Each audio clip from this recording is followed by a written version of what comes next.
teman-teman semua, kembali lagi di podcast UKM FH Kompas ngomong terkait National Food Competition. Nah, di episode kali ini saya Nandini tidak sendiri lagi nih. Saya sekarang ditemani oleh kakak-kakak alumni dari UKM FH Kompas angkatan tahun 2020 dengan Kak Agung dan Kak Yuda. Mungkin bisa say hi kepada teman-teman mahasiswa lain. Ya, halo semua. Assalamualaikum. Selamat menjelang apa nih? Selamat malam, selamat siang, atau selamat pagi. Halo Sobat Muters, selamat bergabung. Sobat Putri ini sangat identik dengan Kompas ya, Kompas FHUTM. Sobat Putri. Nah, kali ini kami akan membahas terkait implementasi National Moot Court Competition di dunia kerja yang akan ditemani oleh Kak Yuda dan Kak Agung selaku praktisi hukum sekaligus alumni dari UKM FH Kompas nih teman-teman. Jadi sebelumnya mungkin kita bisa kenalan dulu kali ya Kak Yuda dan Kak Agung ini terkait dunia kerja dari masing-masing mereka. Mungkin mulai dari Kak Yuda dulu bisa ceritain sedikit terkait dunia kerja Kak Yuda sekarang. Baik, sebelumnya saya mengucapkan terima kasih udah diundang untuk bincang-bincang di podcast ini, dan memang alangkah lebih baiknya perkenalan terlebih dahulu. Nama saya Yuda. Saya alumni UTM tahun 2020, dan memang setelah lulus saya mengikuti tes kejaksaan, dan alhamdulillah sekarang sudah diterima sebagai analis penuntutan calon jaksa di Kejaksaan Negeri Pulau Jabu di Provinsi Maluku Utara. Baik, terima kasih Kak Yuda, terima kasih juga atas ketersediaannya untuk hadir di podcast kami. Mungkin langsung pindah ke Kak Agung ya Kak, bisa diceritain sedikit Kak tentang dunia kerja Kak Agung nih setelah lulus bagaimana ke teman-teman mahasiswa lain. Baik, jadi perkenalkan dulu, nama saya Agung Prianto, alumni mahasiswa Fakultas Hukum Universitas Tarumanagara pada tahun 2019, setelah saya angkatan 2015. Kemudian mengenai analisis, kalau dilihat dari terminologi bahasa National Moot Court Competition, ya, di mana di sini kompetisi peradilan umum tingkat nasional. Yang saya tekankan adalah bukan hanya sekedar kompetisi, namun juga silaturahmi. Kita mempunyai suatu kesadaran nantinya apabila sudah bergabung, baik di tingkat fakultas, tingkat nasional, bahkan ada yang tingkat internasional. Contohnya saya masuk di Mahkamah Agung, ternyata ada teman-teman dari aneka lain, dari Universitas Erlangga, Universitas UGM, yang lain-lain. Dan di sini animasi merupakan salah satu jalur sukses paling sukses paling maju menjadi praktisi di dunia hukum, kayak mau di kejaksaan, di Mahkamah Agung, dan bahkan di HRD dan lain-lain. Karena sebagian alumni NMCC mempunyai cerita sukses di masa depan. Tentunya juga bakalan terkenal di keluarga, di kampus, di masyarakat. Terkenalnya apa? Ya karena bisa membawa harum namanya dirinya sendiri, otomatis kan dari daerahnya juga ada. Nah itu tentu saja track recordnya itu pasti akan menjadi lebih baik juga. Nanti akan tulis di CV pernah pengalamannya aja waktu di kampus. Jelas tidak dengan mahasiswa yang kupu atau kunang-kunang. Tahu kunang-kunang. Kupu-kupu aja lah, tahu lah kupu-kupu. Ya, nangis ya Kak. Kuliah pulang sama kunang-kunang dan nangis atau nongkrong. Nah, di sini nih harus bangga ketika nanti bergabung dengan teman-teman NMSC, karena kita sebagai tunas muda penegak hukum bangsa, baik-baik dari agama. Karena anak-anak NCC selalu satu langkah lebih maju daripada yang lain, lebih tahu tentang pemberkasan dan persidangan. Mereka penyidikan tahu, penuntutan tahu, persidangan ngalah tahu, ya tahu. Nah, di sini juga dapat membentuk karakter juga. Bagaimana menjadi seorang pejuang hukum yang berintegritas dan profesional. Karena hal yang tidak pernah diperjuangkan, maka tidak akan diangkat. Terima kasih Wah. Kedengarannya National Competition ini sangat keren ya, karena delegasi National ini selalu lebih maju dari mahasiswa lain yang tidak mengikuti kompetisi sport yang tentunya kami mengetahui atau mungkin lebih dulu mengetahui terkait pemberkasan, berkas penyidikan, berkas persidangan dan lain-lain. Nah, dari Kak Yuda sendiri nih Kak Yuda ini merupakan praktisi hukum yang saat ini sedang berjalan menjadi penegak hukum di negara Indonesia. Menurut Kak Yuda sendiri, pengaruh atau mungkin benefit dari National Competition yang dulu Kakak ikuti terhadap dunia kerja Kak Yuda sendiri ini bagaimana? Mungkin bisa diceritakan sedikit rekan-rekan. Terima kasih. Baik, untuk benefit sendiri yang saya dapatkan selama mengikuti NCC ini, yang paling banyak itu bukan hard skill. Kalau hard skill memang kita kuliah di jurusan hukum, udah pasti dari dulu itu udah pasti. Tapi soft skill itu nggak ada di kuliah yang nggak ada. Soft skill itu bisa kita temuin biasa di siswa kelompok. Nah, salah satunya di sini saya menemukan banyak soft skill yang saya dapatkan dan saya pelajari selama proses bahkan progres di NMSC. Yang paling utama itu adalah manajemen waktu. Di mana di NMSC ini kita memang diajarkan untuk mengatur waktu. Kalau kita analogikan lagi dengan dunia kerja kita kalau apa ada pengurangan gaji. Di NMSC kita juga diajarkan seperti hal yang sama. Kalau kita dikenakan denda, tapi memang denda ini disepakati bersama teman-teman sehingga tidak merugikan beberapa pihak. Kalau memang tujuannya untuk kepentingan pribadi, tapi menjaga ini denda untuk kepentingan kelompok dan uangnya juga cuma sekitar kasar dan itu bisa berguna untuk berjalannya kelompok gaji. Dari situ saya belajar dari adanya ketentuan kita telah ada.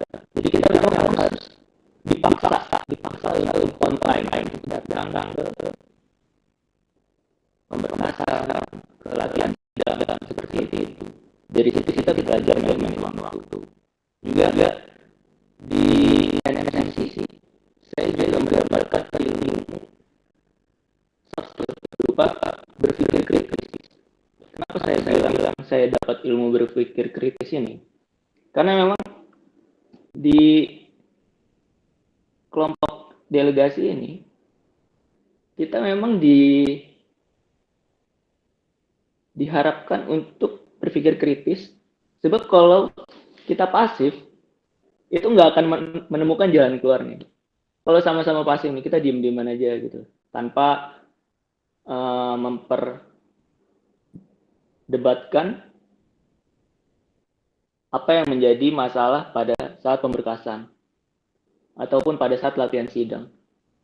Itu nggak akan ada yang namanya penampilan yang akan terbaik gitu di simulasi sidang. Bahkan berkas terbaik pun juga nggak akan bisa tercapai kalau kita nggak berdiskusi tanpa berpikir kritis. Di satu sisi, selain berpikir kritis, kita juga diajarkan untuk memberikan solusi secara tidak langsung ya. Ini tanpa diajarkan gitu. Secara otodidak lah kita belajar di NMCC ini. Sebab saya kasih contoh misalnya saat selesai sidang gitu. Kalau kita cuma diem-dieman tanpa mengevaluasi apa yang sudah kita tampilkan, tanpa mengkritisi penampilan teman kita nggak akan tahu gitu, di mana letak kesalahannya gitu. Bahkan nanti saat perlombaan pun juga akan mengulangi hal yang sama kalau kita tidak mengkritisi penampilan teman kita. Dari situ budaya kritisnya mulai terbangun tuh. Itu masih dalam soal latihan sidang, belum pengembangan kasus atau pemberkasan lain. Nah, di situ poin di mana saya juga mendapatkan ilmu kritis itu. Wah, kedengarannya benefit dari National Moot Court Competition ini cukup banyak ya, Kak.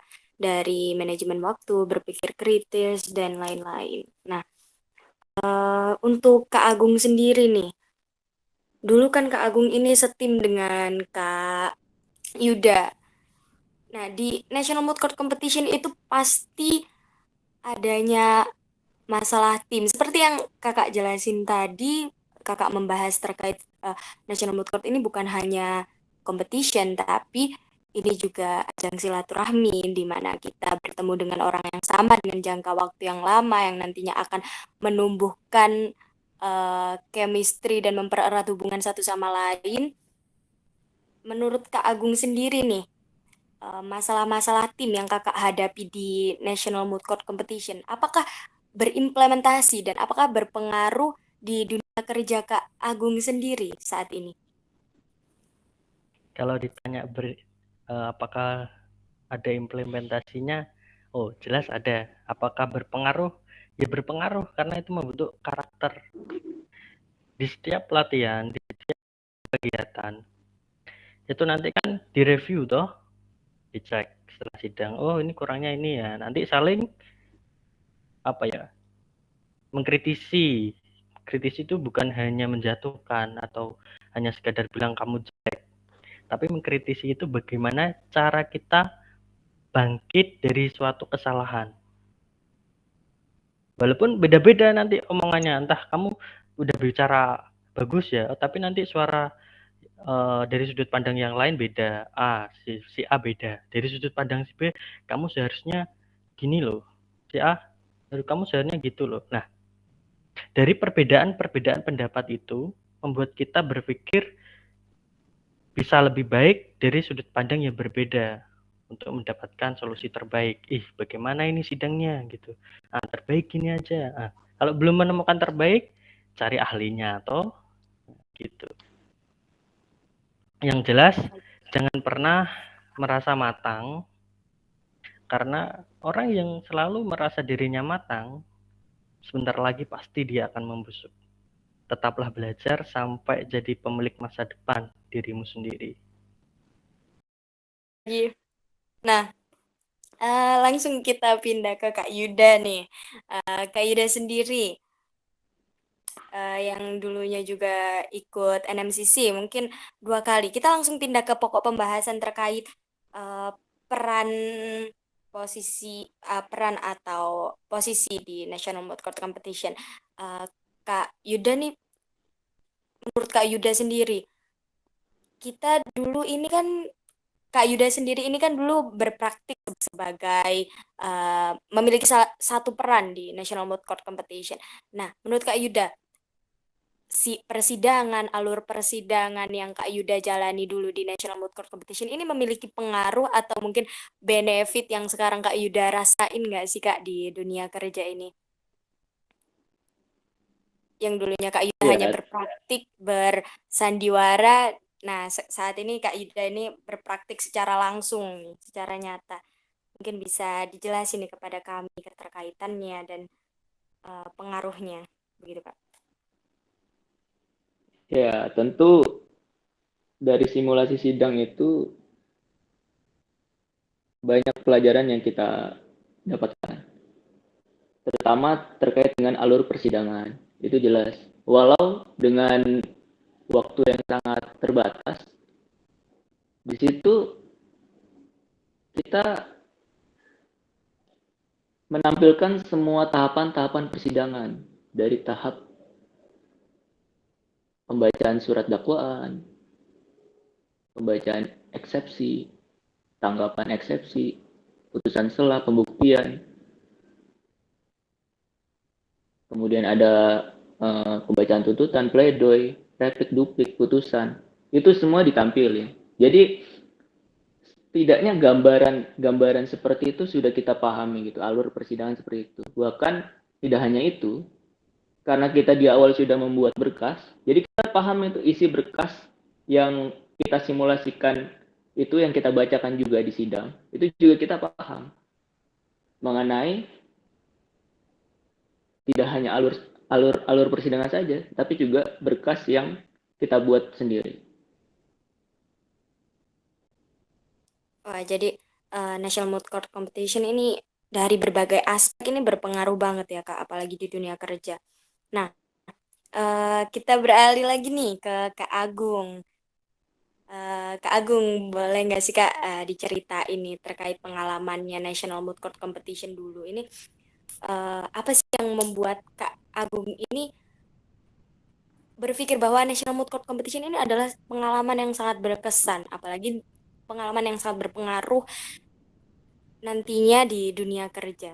Boleh ceritain sedikit Kak untuk kami mahasiswa-mahasiswa yang sangat minim ilmu ini. Sebenarnya nggak minim ilmu, tapi belajarnya ditambah aja. Nah, mengenai manfaat NMCC, kalau lagi mengenai manfaat, kalau mungkin sehari semalam nggak selesai manfaatnya, soalnya sangat banyak sekali. Untuk lebih singkatnya ya, di NMCC tentu kita dilatih tentang mentalitas yang pertama. Yang kedua, kerja cerdas. Ketiga, pastinya harus ada doa yang ikhlas. Bagaimana terhadap mentalitas? Mentality kita dilatih itu di lain. Saya merasakan sendiri dulu, waktu yang lain udah liburan semester, kita masih di kampus latihan. Yaitu mentalnya dibangun karena kita kenapa seperti itu? Karena kita ada yang dicapai, ada yang dituju. Jadi mental atau daya saing kita itu udah terbentuk dari situ. Tentunya di situ bukan hanya siap mental saja, toh harus ada kerjanya juga harus, jangan cuma kerja keras doang capek. Kerja harus cerdas. Sekarang banyak teknologi toh. Nah, kalau dulu sih mungkin masih minim ya, apalagi kayak akses untuk mendapatkan informasi terbatas. Sekarang perlebarlah kolaborasi, karena kolaborasi itu memang bisa mengepakkan sayap-sayap prestasi. Dan terakhir itu juga ikhlas. Ya doa harus ikhlas lah terhadap apa yang kita inginkan, apa yang kita tuju, supaya jalannya dipermudah. Soalnya hal-hal yang tidak bisa kita prediksi pasti ditolong Allah atau Tuhan di lain sisi. Cukup sih. Wah, baik. Terima kasih Kak atas penjelasannya. Bisa kita simpulkan bahwa NMCC ini sangat memiliki banyak manfaat, apalagi di dunia kerja ya Kak. Nah, kita beralih lagi nih ke Kak Yuda. Kak Yuda, boleh nggak sih Kak dijelasin pengalaman-pengalaman menarik dulu waktu di National Moot Court Competition yang kakak bergabung di dalamnya dulunya? Boleh dijelasin sedikit fun fact atau mungkin pengalaman-pengalaman menarik agar adik-adik atau mungkin mahasiswa-mahasiswa lain ini tertarik untuk bergabung di tim National Moot Court Competition kita. Oke, untuk pengalaman yang menarik, saya dulu itu peran saya sebagai tersangka pada saat mengikuti NMCC Profesor Sudarto di Undip. Tapi di situ saya nggak berpikiran kenapa kok saya jadi tersangka, enggak. Tapi saya berpikir bagaimana saya bisa memerankan peran yang terbaik gitu dari kemampuan yang saya miliki. Di situ saya belajar dari dari YouTube ya, karena sekarang kan apapun kita bisa belajar di internet ya. Salah satunya di YouTube itu. Saya melihat ada salah satu tokoh, kalau saya boleh menyebut nama, tokohnya adalah Nazarudin. Saat itu dia sedang menjadi terdakwa. Dan kebetulan sama, saat mengikuti animasi saya juga sebagai terdakwa. Jadi saya mengikuti peran yang benar-benar real gitu. Saya pengen menunjukkan yang terbaik gitu. Bukan berpikir kenapa kok saya jadi terdakwa. Kalau seperti itu nggak akan ada akhirnya gitu. Kalau dipikirin terus, kalau kita ngedown kenapa kok saya jadi terdakwa, enggak, jangan seperti itu. Itu artinya kamu hanya mementingkan diri sendiri, bukan kepentingan kelompok. Kalau memikirkan kepentingan kelompok, pasti gimana caranya supaya bisa nampilin yang terbaik. Kenapa saya pengen nampilin yang terbaik? Karena di situ, di lomba itu yang ikut bukan kampus-kampus biasa, kampus-kampus besar. Di situ mental saya terbentuk gitu. Gimana caranya saya supaya bisa menyaingi kampus-kampus yang besar ini. Di situ saya jadi berpikiran gimana caranya supaya nampilin yang terbaik untuk kampus saya, untuk organisasi saya, untuk teman-teman delegasi saya. Cukup deh. Menarik ya Kak, ceritanya terkait National Moot Court Competition, bagaimana tersangka ini mungkin tidak hanya tersangka tapi bagaimana cara mengatur mental kita agar bisa menjadi terbaik dari segolongan orang, segolongan kompetitor lain. Nah, Kak, ngomongin terkait National Moot Court Competition. Nah, National Moot Court Competition ini kan identik dengan prosesnya yang sangat lama, dari 6 bulan sampai 7 bulan bahkan lebih. Nah, ini kan tahapan-tahapan rangkaian kegiatan National Moot Court Competition ini kan juga banyak nih Kak, dari mulai pengembangan posisi kasus, pemberkasan, dan juga latihan sidang. Boleh nggak sih Kak diceritain nih tahapan-tahapan mana sih yang mungkin sangat berpengaruh untuk diimplementasikan ke dunia kerja menurut Kakak? Mungkin dimulai dari Kak Agung dulu.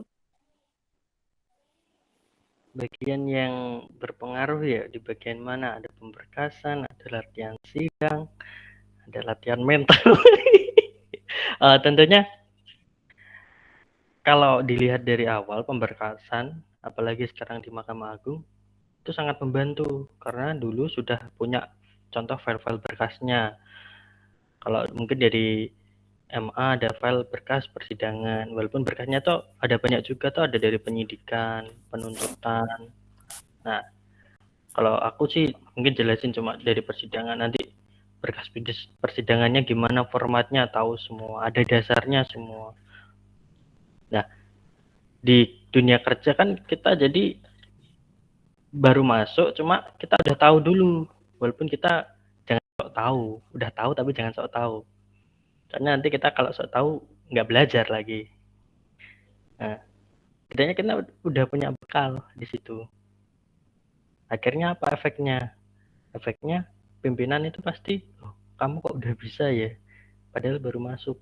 Oh, kamu kok udah gini ya, pinter gini, ahli gini, kok udah jago buat gini. Nah, seperti itu. Sekarang pula ya contohnya putusan. Sekarang aku juga dikasih tugas konsep putusan sekarang. Dulu cuma bikin putusan-putusan semu. Sekarang menjadi nyata atau konsep putusan beneran, itu sangat berpengaruh. Memang yang semu itu tidak terlihat nyata, tapi dia bisa menimbulkan efek yang sangat besar untuk kita. Soalnya kita udah dilatih duluan di situ. Salah satunya toh. Kemudian bagian apa lagi? Kalau dilihat dari bagian, banyak, hampir semua bagian itu sangat berpengaruh. Pemberkasan itu merupakan dasar kita untuk melakukan persidangan juga, penyidikan atau penuntutan. Kalau puskasnya digarapnya nggak bener ya, pondasimu hancur lah, rumahmu roboh. Apa yang kamu perjuangkan sia-sia. Soalnya dari awal sudah nggak terkonsep dengan baik di pemberkasan. Juga gitu, seperti halnya masak. Bumbunya banyak, bagus, tapi nggak bisa masak enak. Disajikan ke orang lain, nggak bisa dimakan. Ketika orang lain lihat penampilanmu, nggak bisa dinikmati. Loh, bagaimana? Kan semua saling berkesinambungan, karena itu sudah merupakan sistem. Gitu, Dek. Wah, luar biasa Kak terkait pengaruh NMCC ini di dunia kerja. Ini sangat berpengaruh sekali ya Kak, apalagi dalam proses pemberkasan. Yang mungkin sebagian dari mahasiswa ini kurang banyak tahu kalau tidak berpraktek langsung di National Moot Court ya kan Kak, bisa disimpulkan seperti itu. Nah, menurut Kak Yuda sendiri, tahapan-tahapan NMCC, serangkaian kegiatan pengembangan posisi kasus hingga latihan sidang ini pengalaman yang mungkin saat ini berpengaruh banget nih untuk Kak Yuda dalam dunia kerja Kak Yuda ini. Tahapan apa sih Kak, kalau boleh tahu mungkin bisa diceritakan lagi ke kami. Terima kasih. Yang saya ketahui kan hanya 2 tahapan ya, pemberkasan sama simulasi sidang. Nah, keduanya ini punya manfaatnya masing-masing. Kalau dari pemberkasan udah jelas ya, itu ngelatih kita dari sisi penulisan, baik dari segi format, aturan-aturan yang kita ikuti untuk membuat surat itu. Jadi nggak bisa asal. Dari situ kita belajar gitu, bahwa untuk membuat surat baik itu cuma selembar, nggak bisa kita asal buat gitu. Karena efeknya kalau nanti di dunia kerja, kalau kita asal-asalan buat surat, efeknya bakalan berkepanjangan gitu. Bisa batal demi hukum, bisa nanti dianggap error in persona kalau kita asal menulis identitas, bisa error in prosedur. Jadi memang di tahap pemberkasan itu memang kita dilatih supaya kita nggak asal untuk membuat fondasi kita yang tadi benar dikatakan Mas Agung. Memang itu fondasi kita untuk nanti berpraktek di sidang. Nah, dari sisi persidangan, dari sisi simulasi sidang, di situ sudah jelas ya banyak manfaatnya tadi sudah saya sebutkan juga. Kita akhirnya juga tahu alur persidangan, kita juga tahu titik-titik mana yang nanti bakalan menjadi kelemahan, baik itu dari penuntut umum, baik itu dari sisi penasihat hukum, baik itu bahkan dari titik saksi, sekalipun bahkan ahli. Jadi ketika kita sudah mempelajari bagaimana alur simulasi sidang itu, kita juga nanti nggak akan gagap ketika berpraktik secara langsung. Memang pada nyatanya peradilan ini, NMCC ini persidangan semu. Tetapi yang dipraktikkan itu persidangan yang memang kita pelajari secara nyata. Namun memang dipersingkat dengan waktu yang sangat terbatas.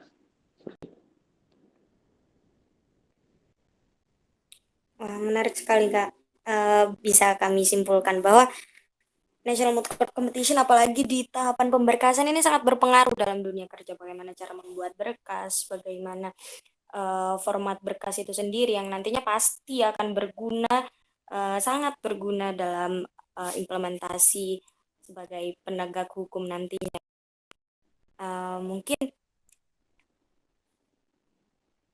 Mungkin yang dapat kami bincangkan nih ngomong-ngomong terkait NMCC mungkin cukup terkait itu saja ya Kak. Kita dapat banyak hal menarik dan banyak pengetahuan-pengetahuan terkait NMCC dari kakak-kakak ini tentunya. Pengalaman-pengalaman kompetisi di moot court yang dialami kakak-kakak ini mungkin bisa jadi acuan bagi kami dan mungkin bisa menumbuhkan motivasi semangat bagi kami untuk mengikuti moot court selanjutnya nih Kak. Terima kasih juga atas kesediaannya Kak Agung dan Kak Yuda yang bersedia untuk menghadiri podcast kami untuk membranding mood court kami ini. Terima kasih banyak ya Kak. Terima kasih Kak sebelumnya atas kehadirannya. Mungkin saya izin tutup podcastnya dulu. Baik teman-teman, nah ini tadi penjelasan dari kakak-kakak alumni UKM FH Kompas nih yang dulunya juga bergelut di National Mood Court Competition. Kakak-kakak ini juga dulunya memiliki pengalaman-pengalaman National Mood Court yang sangat menarik dan juga seperti yang teman-teman dengerin tadi banyak benefit, banyak manfaat dari National Mood Court sendiri untuk diimplementasikan di dunia kerja nantinya. Cukup mungkin dari episode kali ini, kami dari podcast UKM FH Kompas. Semoga semangat berkompetisi dari teman-teman yang mendengarkan ini semakin berkobar nantinya dan join dalam tim kami di National Mood Court Competition yang akan kami ikuti selanjutnya. See you in another podcast. So, see you guys around.